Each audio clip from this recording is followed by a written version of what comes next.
बुलंद बज़्म रहमत आलम के सदर और advocate high court M A Mujeeb ने हुकूमत तेलंगाना की जानिब से मुख्तलिफ त्यौहारों और ईदैन की तरह ईद मिलादुन्नबी सल्लल्लाहु अलैहि वसल्लम के लिए भी फंड्स जारी करने का मुतालबा किया। उन्होंने इस बात की निशानदही की कि ऐसी तंजीमें जो मिलाद के मौके पर रिफाही खिदमात अंजाम देती हैं, उनकी निशानदही करते हुए उन्हें भी हुकूमत फंड्स फराहम करे। मेरा मुतालिबा है, मैं मुतालिबा कर रहा हूँ हमारे बज़्म की तरफ से भी, और मेरा पर्सनली भी ये मेरा मुतालिबा है कि जैसा कि हुकूमत तेलंगाना सभी लोगों के त्यौहार मना रही, क्रिसमस मना रही, दशहरा मना रही, और जितने भी त्यौहार है सब लोगों के मना रहे, तो उसी तरह से ईद मिलाद,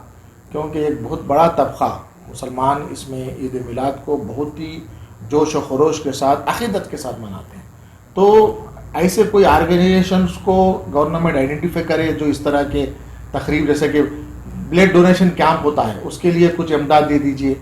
रैली निकलती है उसके लिए कुछ इमदाद दे दीजिए, यानी तो कोई सेंट्रलाइज मरकजी कोई ऐसा प्रोग्राम गवर्नमेंट की तरफ से स्पॉन्सर्ड होना चाहिए जिसमें इन तकारीब को, ईद मिलादुल नबी के ताल्लुक के जो